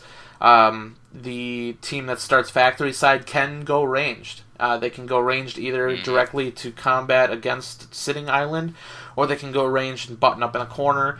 Ultimately, though, somebody's going to have to blink. And if we get into a standoff situation, I think the team that is going to have to blink, just based on the rule set, and it's some people hate it, some people use it wisely, but ultimately I think Death Watch needs this more to secure first place in the division, especially with prizes on the line and stuff like that from PGI. They're going to want to secure first place in their division. They can't afford a 0-0 tie, and I think Smoke Jays knows that. They're not going to give that up. So if Smoke Jays decides they're going to button up into a corner, they're going to do it, and I don't think they're going to be the first ones to blink. We've been seeing Smoke Jays do a lot of movement, though, especially on that last drop. So maybe they don't do that. Maybe they don't play like that. And you know what? We appreciate that here as viewers. But if they were going to do it, I think that they're the team that's going to do it. Because Death Watch, like I said, they need more of those 8-1 decisions to be able to stay up at the top. Even an 8-7 decision, they get the C-bills they need. They could go for a little bit more of the bonus, killing all the heavies and assaults, and keeping their heavies and assaults and stuff like that. Actually, I don't think that's actually how that works. But they kill all the heavies and assaults, they get bonuses. So an 8-7 decision, same amount of C-bills as an 8-1 decision. They don't care necessarily.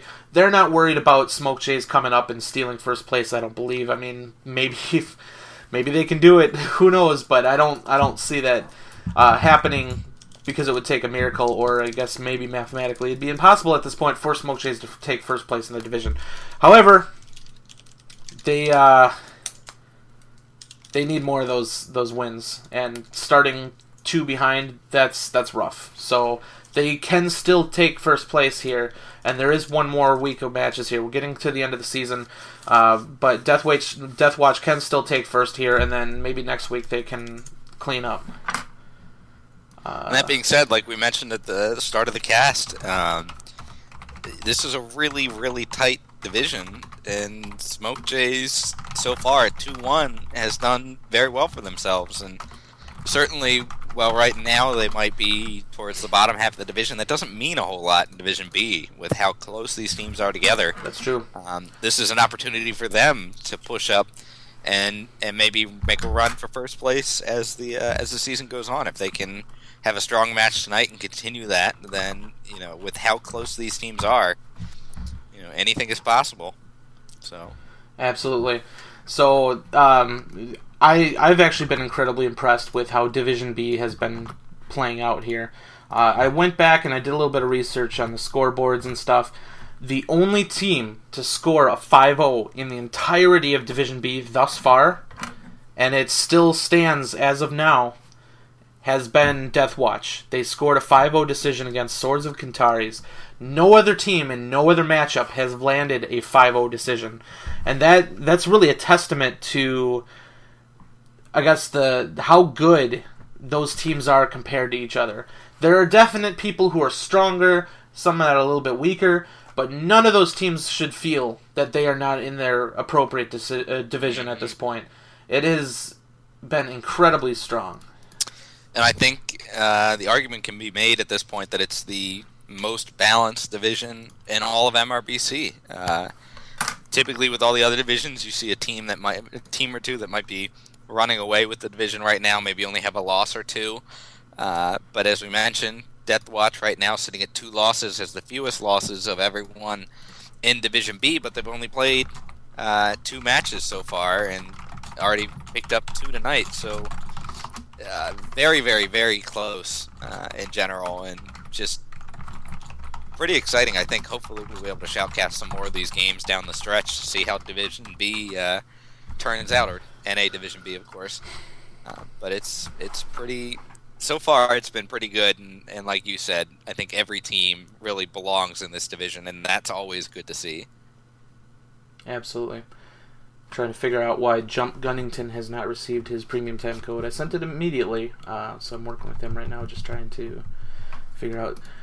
Looks like you found it. All right, it was in fact, as I stated before, in the other tab of your Twitch messaging system, because you most likely are not following me as BanditB17 on Twitch, so it thinks I'm spamming you, and it puts my premium tab codes in the other tab. So when you go into if you are a winner, check your inbox, but then click other at the top, and you should see my message. If you are a winner of raffles, we all think that your winner is on the inside. So. So we are just winding down the current raffle, and I'll be announcing the winner shortly as both teams get into their lobby for Drop 4.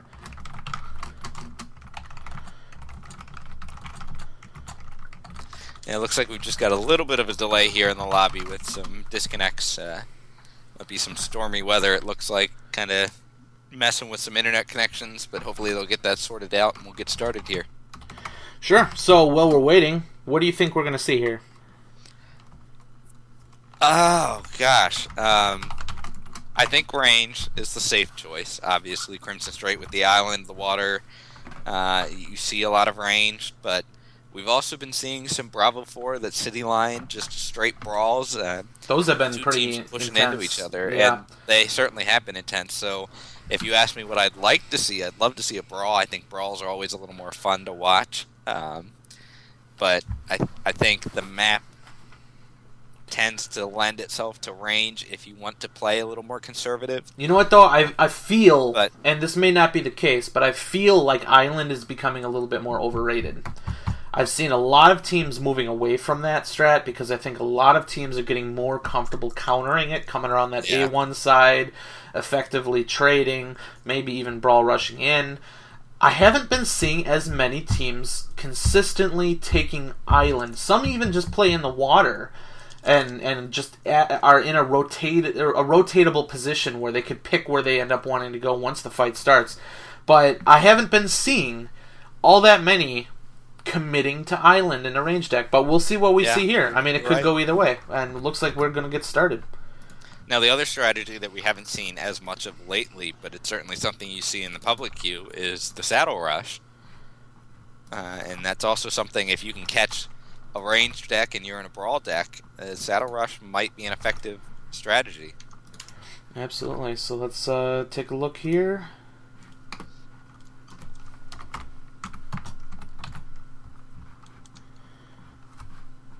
So, got some stuff city side and island side. What kind of decks are we running here?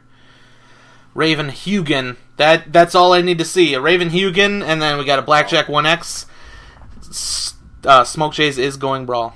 What do you got over on And on it looks like Deathwatch is going for a water range strategy. They're cutting straight into the water from factory side. They have clearly, absolutely, ER larges, Gauss rifles, King Crab with ER larges, dual Gauss rifle, the Direwolf dual Gauss rifle build. We saw something similar here, SGR versus AS. AS opted to go into that corner. I don't think they did it voluntarily, though. They were forced by SGR. As SGR pushed up in the city, they fell back to that position. It looks to me like Deathwatch is taking this one from the start, and they're not lingering either. They're going right up against that wall, getting their backs against the wall, and they're going to have enough time to get ready. Looks like they almost have a scout watching across the bridge. Who do we got over there? They do have the Raven 4X, in extreme 4X. Ranges from that 4X and ER larges. He's the longest range mech in the game. I'm pretty sure, straight up. Observation here. I'm taking a look at his screen right now, see if he can see anything. And here he he goes. shooting He's into the some city. I shots think in. he does. He is aware that they're moving up into the city. And he is going full on advanced zoom. Yep, absolutely. And you just saw a light mech running across his vision. It is tough to get quality vision there with all that haze and stuff, but if he can see it, obviously we have a little bit of an advantage being able to put up the overlay to see where those mechs are. But he's at a much greater disadvantage at this range to be able to effectively see things as they peek. I don't think he sees that King Crab walking up there, but he's gonna see him in a second. Come on, man, look up! Oh, it's right there. There we go. All right, they were able to get in there without taking too many hits. So they've gone in outside a tunnel, and they might be walking straight up towards them here. See, we're able to see it, but that haze, it just sucks. Yeah, that it's so haze, difficult to see. Can really make it difficult for the Great position for him, though. Being able to watch that left side. Also has a great view of saddle. As we just saw there, I just had a hunch, too, without seeing where the enemy was. And it looks like they got people moving up here. Up the bridge. When's the last time the Raven bailed out running down the railway here? Yep, Raven bailed out. This quick draw is taking a lot of hits. Apart. I mean, they are focusing him down to 40%. Let's see if he can get him something. No, he cannot. But the Brawl deck, the whole time they were messing with him, the Brawl deck came up that left side, and they're getting into Brawl range.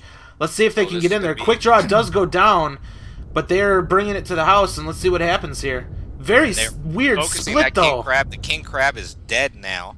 It looks like they're going to move that focus now to the Direwolf. That Stormcrow with those small pulse lasers is just ripping them apart. Direwolf is Here comes the late comers. Fire. The King Crab and the Direwolf are entering the fight late. But, so they are down right now, but if they can get the rest of their mechs into the action, they're pounding the crap out of the Direwolf. The Direwolf is down. It is now 3-2 in favor of Deathwatch, but... Hugin goes down. 4-2. Deathwatch is actually holding on here at this point. Let's see if they can continue to do so. They've got to get these assault mechs down. That King Crab is just walking in there with that autocannons, and he's going to go down pretty quick, though. He's completely surrounded. They're working his backside, but just the weapons in general are making it very difficult on him. That was a pretty insane push by Smoke Jays, but it didn't work as we saw. They got 4 of their brawlers on target. The problem is I think that Stormcrow's got to be sticked. Ouch. We got Chalice here and a autocannon Direwolf, but he's trying to take on fresh though. Across the water. He really needs to move. He needed to move up with the rest of his team. I don't know why he's trying to. I think it's because that Raven, if left alone, he needs to obviously take mechs out. There's no way they're winning, but that Raven could just all day outrange him. Oh man, you gotta get that Enforcer, man. Here it comes. Oh God! Man, that was one hell of a painful. Raven is gonna just harass this Direwolf down. He needs to focus on getting as many kills as possible, though. At this point, yep. He's stuck on the building. Yep. Everything he looks at just gets completely shredded, though. Damn! Look at that fire. Pardon my French there, but look at the firepower. Holy cow! Jesus. Oh, a little bit of change goes. Of targets there. Might have thought the Wolverine they could take that arm out, but that Direwolf definitely scored a couple kills that they needed there. Did come away as a loss for Smoke Jays, but here's what I saw, and we'll see it again on the replay. Deathwatch had the vision that Raven was in a beautiful spot to watch that left side. They knew he was there. They were able to duck down into the tunnel side to stay out of his line of sight, but ultimately coming up over the bridge like that, they seemed to use their quick draw as bait. The whole time they were looking at the quick draw, they had a brawl team moving up that left side. I thought that was pretty good, just in terms of, look at me! Oh, don't look at the rest of the guys coming up your right side. That worked. That got them in range before those 4 mechs got really hit. The problem is, they're bringing a King Crab and a Direwolf on a brawl deck, and it takes forever for them to get into the battle. We saw mechs dropping before those mechs even engaged. And that, I think, is why Smoke Jays lost here. It was very close. We saw how much damage that Direwolf was able to dish in such a short amount of time. Can you imagine if he was able to do that right off the bat instead of... instead of at the end of the fight, if he was able to put that stuff on target on those mechs the entire duration of that fight. Now, it's tough for him to get up there, but they needed to find a way. Maybe he'll take a couple extra shots. They need to get him up to the closest point safely where he can just enter the battle, And maybe they were just a little hasty, but at that point, Deathwatch wasn't going anywhere. They weren't going to go anywhere. Deathwatch wasn't trying to get angles on them. They needed to try and find a way to... I did get that notification that your video is frozen. I think I fixed it already, so they should be seeing that shortly here. I just noticed that somehow Skype got minimized. I hate that happens, but... it should be fixed. Man, if they got that... had to be in there. Yep. Almost thinking that, the crab... I saw the crab and the dire jump down in front of tunnels and ultimately came up and stuff like that, but I don't know if that was the shortest way to get to the fight. I was a little confused by the dropping to the tunnel in general. I mean, yes, it takes them out of the fire for the Raven, but I don't think they were necessarily in that much line of fire if they stuck to the buildings alongside the tunnel. From the rest of the team, maybe they just assumed the Raven was with the rest of his team and didn't want to give that approach away. But you're right. he had to find a way to get that direwolf in there. I mean, he did 855 damage, and like you said, he basically didn't engage for half the brawl. Yeah, and that basically they had a brawl team of 4. The quick draw was dead. Brawl team of 4, and they did some work. Yep. Getting into that range, but that's 8v4, man. That is so rough, and the amount of time it took the rest of their team to show up really cost them. Congratulations, MWO Lucy Dog, for winning the 1-day premium time code. It's in your inbox. Check the other tab. And I noticed you're not following MRBC League. You probably should. Yeah, just saying. saying. Go to the right inbox. Well, no, because I'm sending it from Bandit B17, not from... Okay, never mind. But yeah. Let's get to the replay, man. Jesus. Another exciting match, but we've been seeing some different strategies, some interesting strategies. I'm watching on the Twitch stream right now. You're right, that King Crab is just so late, and that Direwolf is still in the backfield. He's engaged at this point, but it's already, they're already down 4 mechs. Alright, so I'm starting to replay Psychoholic in the Raven 4X in a fantastic position, in my opinion. Just providing the overwatch, watching Saddle, because nobody in that angle can effectively see Saddle, but he's able to shoulder that load. And right when I said, oh man, he can look Saddle, he looks Saddle, and I'm like, that's my bro! You're doing exactly what I'm thinking.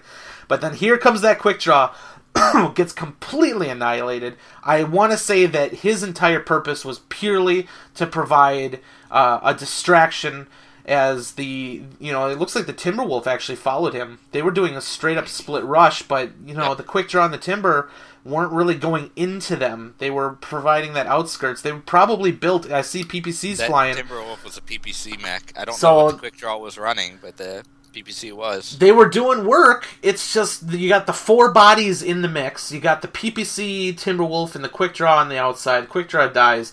This whole time, now we're starting to see the Daka from the King Crab. Still not seeing the Dire. It's 2-1, and the Dire is not there. We got the Daka coming in hard. It's 3-2 in favor of Deathwatch. 4-2. The Brawlers are all dead or sticked. King Crab is walking right into the middle of the water, just trying. I mean, at this point, it's not a brawl anymore.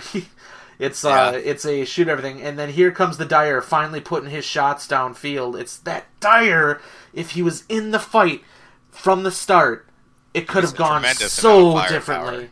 Yeah. Just, they needed to find a better way to get him in the field, and they're going to have to go back, check the footage, see what happened. If they ever try to run this again, you got to get a way for everybody to get their guns on target at the same time, or at least incredibly close. Just 4-2 by the time your Dire was able to put shots downfield. That's not acceptable. And that's going to cost them. He spent all this time in the Raven. I think he felt that, okay, well, if I'm going to somehow... He probably just wanted the kill, to be honest. It's a Raven, it's easy to kill, but that Raven was not going to go down. But God, look at just the intensity. This has to be like UAC 10, quad UAC 10 or something. It's got to be. That's unbelievable amount of firepower. It just ripped those last couple mechs up that weren't necessarily too damaged. I mean, he took it down. Got stuck on the building right there. He could have extended the fight. Decided then, okay, well, let's just fucking get it over with. And pushes it up. Switches targets to the Wolverine, probably thinking he can just quickly take the arm out. And then there he goes. But, that could have gone so differently. Just that one mech could have made such a gigantic difference there, as we saw. Yep. But fantastic for both sides, and like I said, Deathwatch needed the 8 kills, and they got it. They got what they needed to stay alive here, and so they're moving into drop 5, evening it up at 2-2. Yeah, and the other thing to remember about how MRBC League works this season is that the match wins and losses really don't matter as much as the kills. And so an 8-5 win helps Deathwatch more than a 1-0 win. So, they needed those 8 kills. Again, got in a situation where it was range versus brawl. We've seen a lot of these. We've seen, one match so far where both teams have gone range, and then the rest have been kind of the one team doing one thing, one team doing the other, and it's making for an exciting match. But so far, yeah, it's been back and forth, 2-2, and now we're on to drop 5 for all the marbles with all the assault mechs. This is going to be a heavy, heavy drop on Forest Colony. So again, I wouldn't be surprised to see a brawl here. Absolutely. I mean, we might see a little bit of trading, but 42's been bringing it hard, and you know what? They have. It's been getting them kills, but these last couple, it's not getting them wins. I mean, they have been extremely aggressive, and so I'd be interested to see if Tolson decides, okay, we need to do something different, because just getting kills is not good enough. They want the win. So we'll see what happens here. 2 lights, so we do have the scouts back in the action. We had them last match too, as we saw, but 2 heavies and then 4 assaults. So if we thought those assaults being too slow on the last map was bad, it's even worse here when you got 4 assaults. Yep. But at the same time, if they all stick together, who cares how slow they are, as long as the heavies don't go running in all by themselves. Oh, that was some intense stuff, though. That was so fun to watch. Yeah, I honestly, the quick draw strategy, that distraction strategy, caught me too. I didn't even see those brawlers until you called them out. So it was a good opening strategy. Didn't work how they wanted it, but let's see how drop 5 goes. Absolutely, and apparently your camera just froze again. I fixed it this time right away, but I'm not even minimizing Skype. It's just kind of doing it on its own. So whatever, I'll leave it up. So we are going into the match now, so let's go take a look, see what they can do, see what they decide they're going to do on this one. I think the Quick Draw and the Timberwolf, they both brought, ranged-ish decks, I believe. They were intending to do a little bit more there, but that Quick Draw was so far ahead of that Timberwolf, didn't really give him the opportunity. So, since this is one of the new maps, we'll be seeing a fly-in with the drop ships. We'll see if we can catch something here.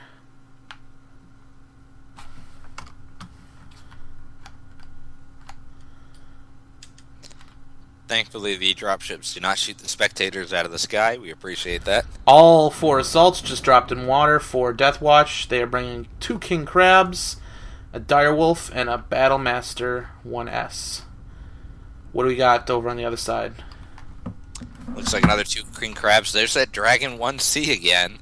Direwolf, a Warhawk. ER Large Goss. Oh man, these guys are bringing hard range. Yeah, these are arranged. Well, you know what? That's a quad UAC 5 King Crab for Smoke Jays. That's not necessarily a full range build there. Yeah, Deathwatch has lots of ERs and Goss. I'm wondering if they're going to fight in the... Oh, no, you know what? They're continuing to move up. We don't want them fighting at those stupid pillars as we saw, because there is a glitch where they can see you and pre-fire you before you peek. Some shots coming in. I don't know if Tolson sees it because he's not taking the hits. He's still too far out of range, but he might have seen the flashes of lasers. I'm not sure if he saw that, though. He didn't really react to it. And Tolson's running a interesting build on the Timberwolf. He's running the dual PPC Gauss build that was obviously very, very popular in some of the previous iterations of the meta, but at this point with the PPC speed, it's not necessarily the typical option for a Timberwolf because it's hard to lead your targets. So Deathwatch is continuing to move up in the water. Those 4 assaults staying together. They have all their lasers and stuff trained on Radio Tower right now. And they've got their light mechs sitting at the archway, the typical pug destination this is there. Interesting. I'm not sure what Smoke Jays is really doing here. They didn't call a stop, did they? This is such an interesting place to sit. I've never seen this before in any of my shoutcasts on Forest Colony. Sitting back like this. They brought that Dragon 1C again, huh?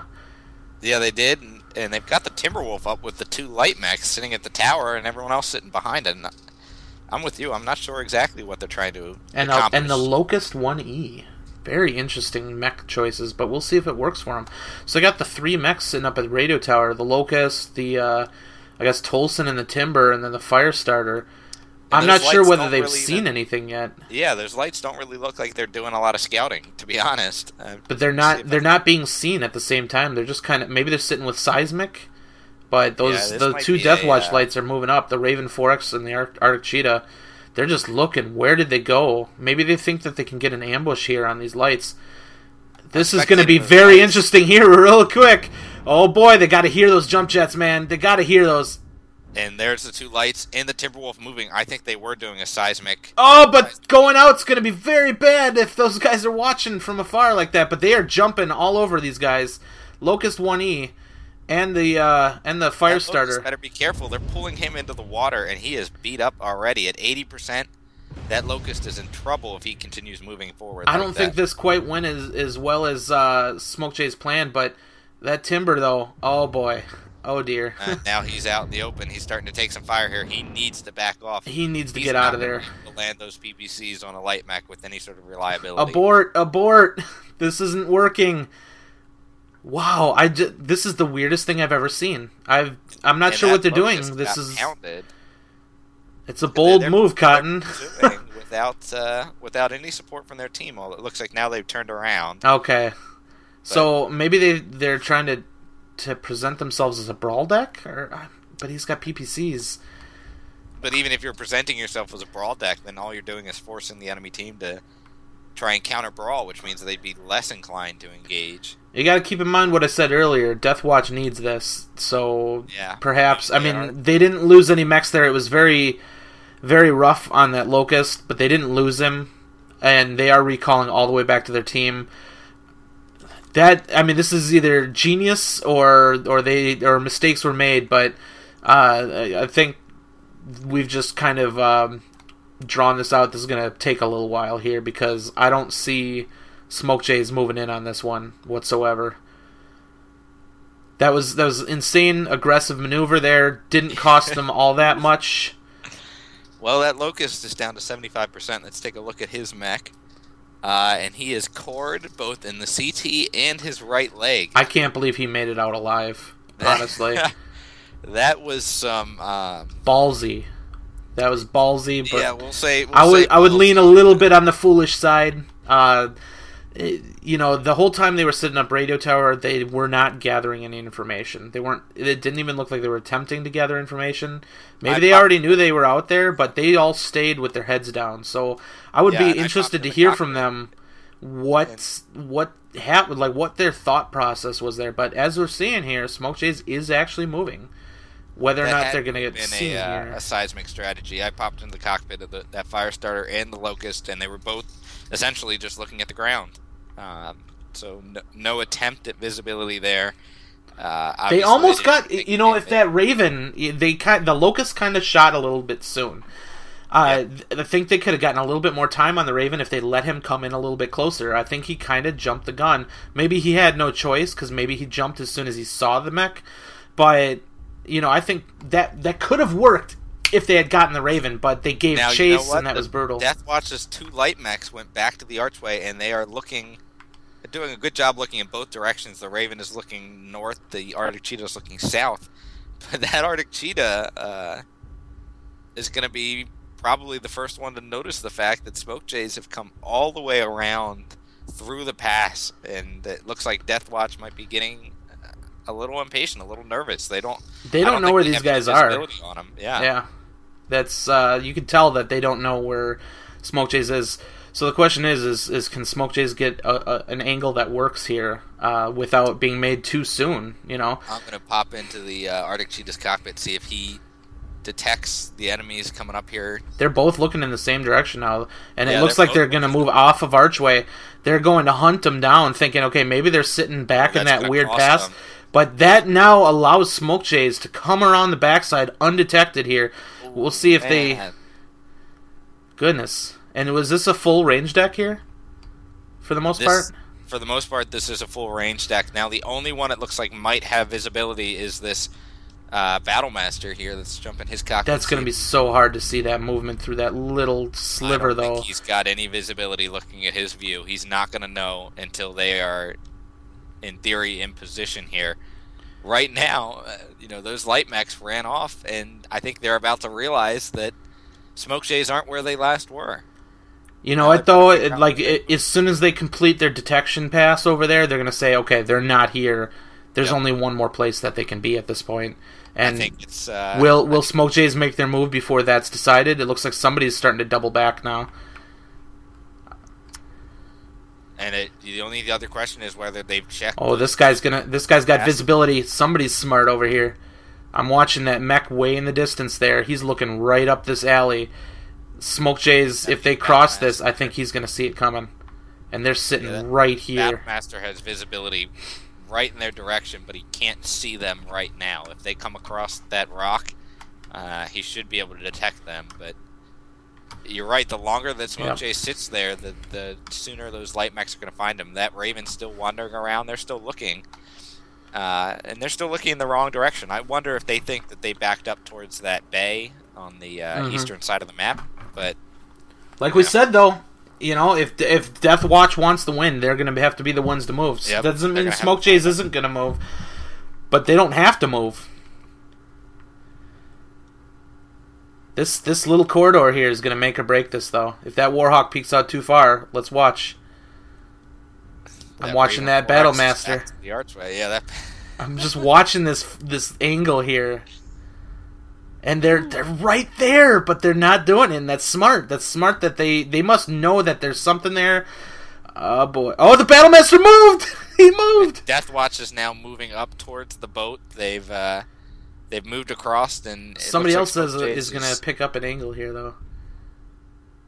Looks like Smoke Jays, again, still doesn't know where they're going. That Raven is looking in last known position. And here we go. Smoke Jays is moving heavy now. They are rotating around. That is crazy, man. I mean, maybe they're watching my stream right now, and they're like, okay, well, they're over here now, so let's go this way. But the Arctic Cheetah is moving kind of in that direction. I don't know if he's seen them yet, or if he's just moving to check. We'll see as soon as all these Death Watch mechs suddenly start spinning on their heels. That's when we're gonna know it. You know what? I don't think he's seen them yet. They're still moving away. They got their backs turned to Smoke Jays right now. I don't think this Arctic Cheetah's seen him. This is insane. I can't believe they've gotten this far.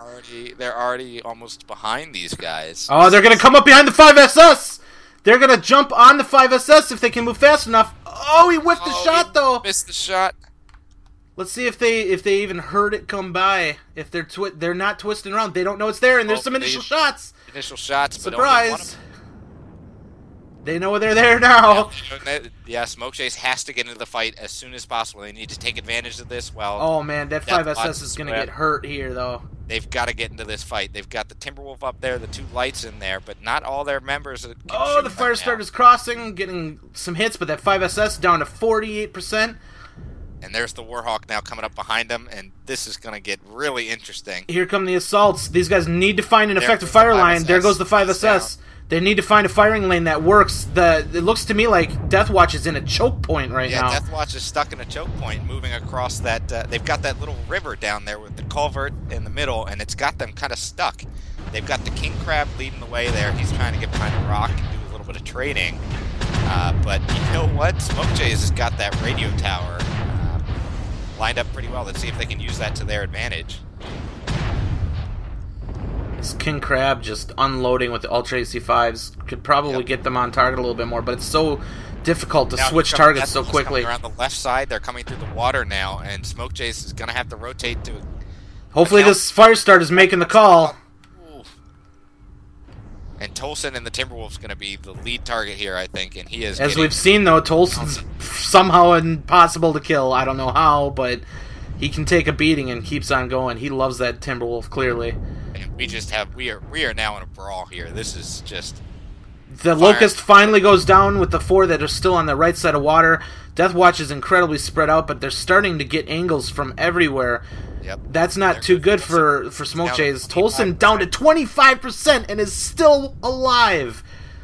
I don't know how he does it. He can't have any weapons left. Now Death Watch is up 2-1 now. They've got both light mechs down. They sent an Arctic Cheetah around behind here. Let's see if he can jump on that Dragon 1C. He's coming in to do some backcore work. He's got no light mechs on him at all. And now it's 3-1 in favor of Death Watch. Smoke Jays looks like they're a little disorganized at this point. Death Watch has all of the angles at this time. I mean, there's really nowhere to hide for Smoke Jays. They allowed themselves to get surrounded. They didn't react to that fast enough, and looks like this is going to be potentially an 8-1 decision in favor of Deathwatch for our last drop. Let's see if the King Crab can take anybody with him. And there he goes, one left. He's down. Now it's just the dragon. And there he goes. Oh, he did take somebody with him, though. Yep. 8-2 decision in favor of Deathwatch.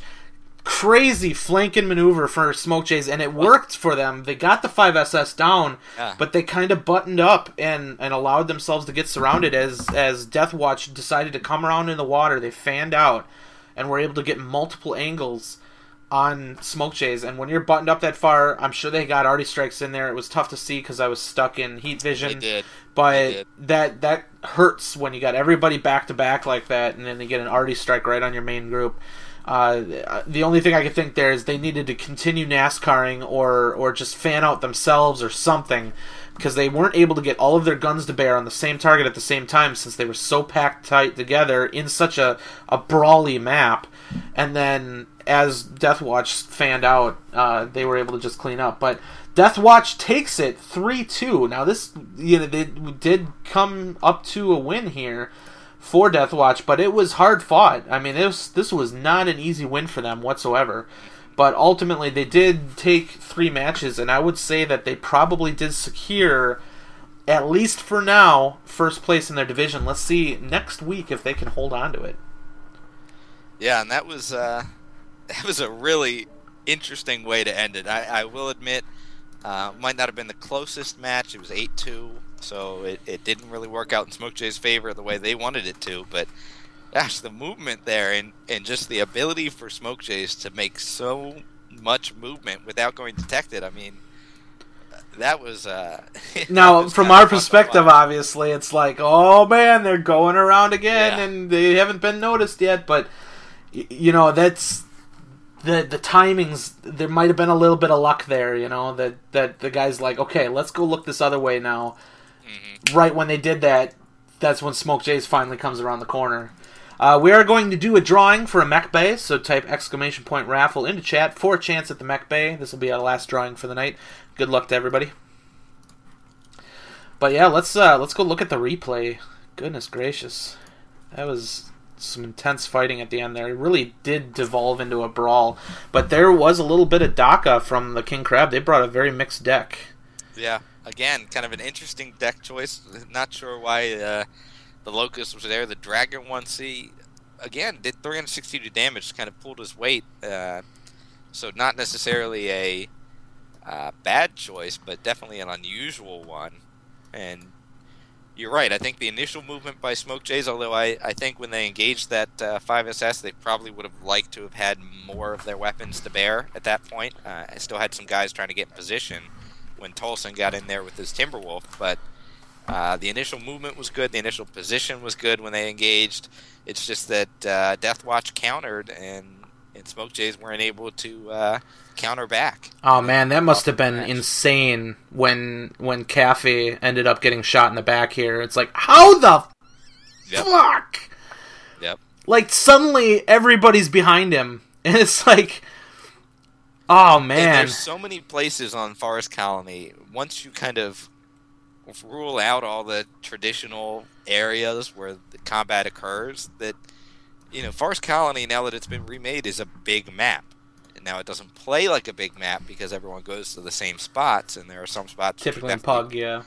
Better than others, but once you've ruled out those spots, I can understand the situation Deathwatch was in. It's like, where the heck are these guys?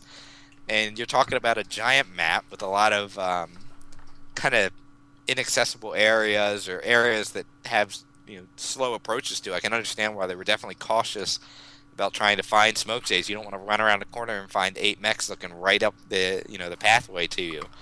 But that was definitely interesting, but a very nice recovery by Deathwatch to be able to take a bad situation, get out of that choke point rather than try and push through, and get to a position where they can trade effectively.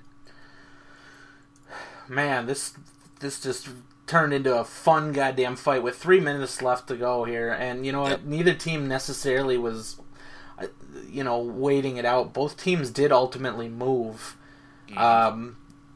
it definitely, I don't think either team necessarily fought where they wanted to fight here.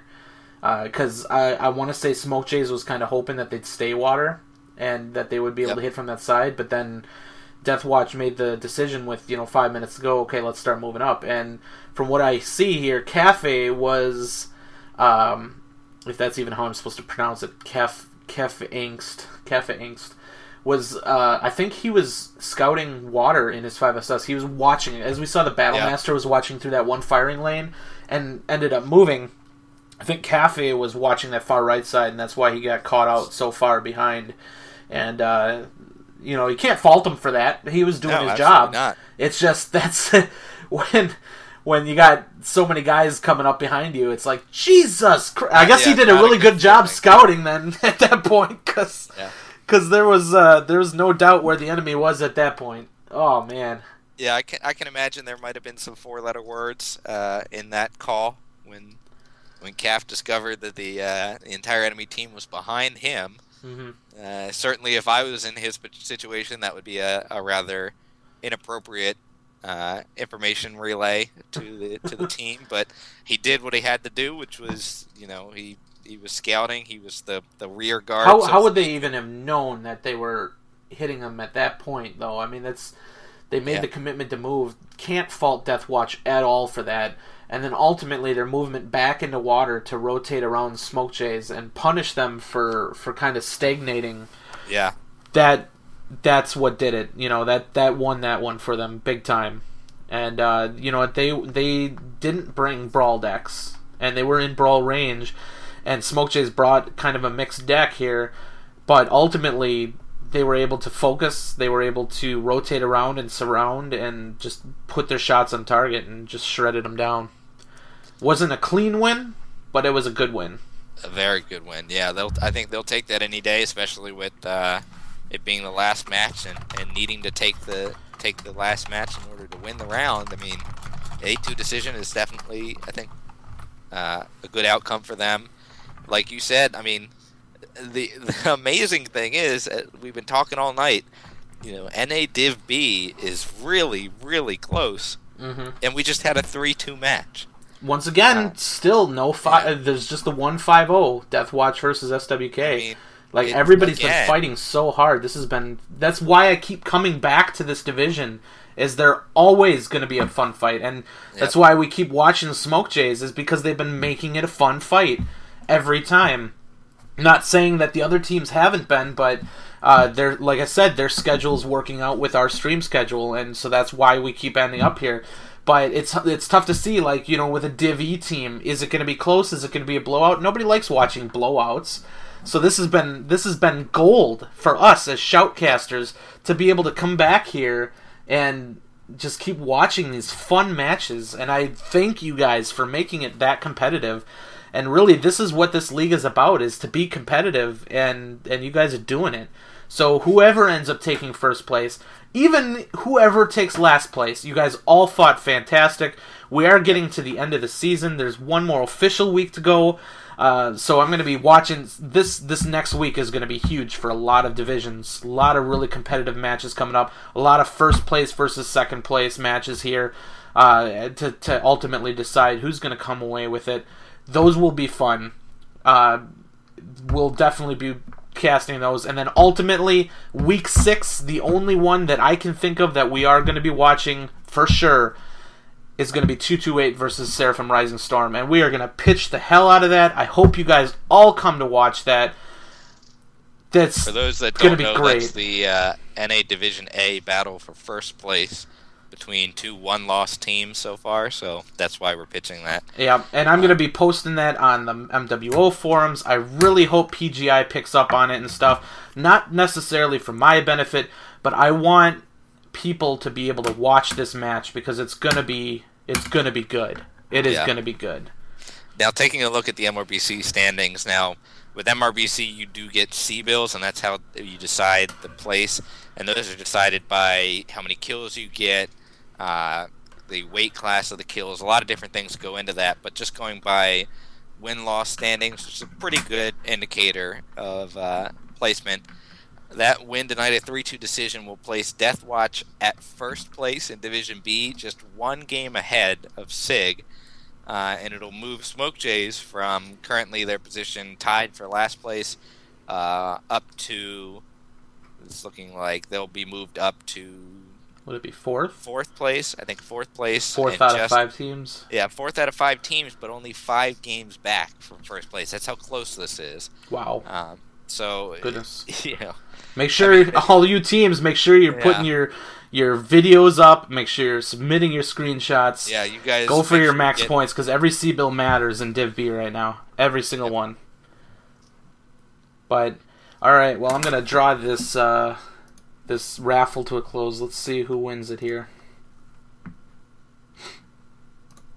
Congratulations, Induced Shadow, who is not following MRBC League. You probably should. Congratulations for winning the Mech Bay. Definitely give it a follow. But especially coming up here. It looks like Week 5 and Week 6 are going to be awesome. I can't wait. Once again, like Induced Shadow, check your inbox. It's in the other tab. That's where the key will be. Go ahead. Reading the chat here, it looks like Induced Shadow is giving us a little bit of a sneak peek behind the TeamSpeak of that match. And the call was... I fucking knew it. I fucking knew it. That's why they had Cafe so far back. They were like, so I bet you they're coming around, but they called them movement to center. Just the timing of that was perfect on both sides. Yep. And that's... It really comes down to the clock. I mean, it's not coincidence that both teams moved like that.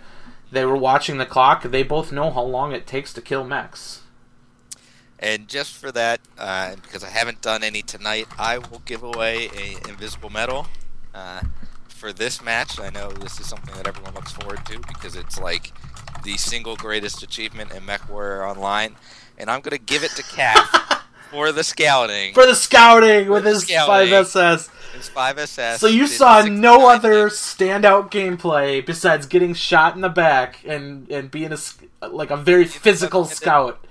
You got to do a little more than just standout gameplay to earn an invisible medal. This is only the 4th one in the history of MWO that has ever been given away. Oh my! So, and 2 of them were in one match. 2 of them in one match. So yes, that it does happen. But I'm gonna give it to Calf. He's won a MD invisible medal. Well, think of how differently that would have played out if he wasn't that far back. Like, how would they even have gotten into range to finish the match if he didn't start getting hit and turn his team around? Who knows? Who knows? He did his job. and he did the proper profanity in his information providing to the drop commander. I appreciate that. It's always the spice of life there. So, congratulations, Calf. You have reached the pinnacle of MechWarrior Online. I know It's only downhill from here, but just keep trying. And who knows, may get another one in the future. But you have won an invisible medal. Congratulations. Like I said, lots of good performances tonight. A lot to choose from. Don't like to give away more than one, and you really just got to make it special. So awesome. There you have it.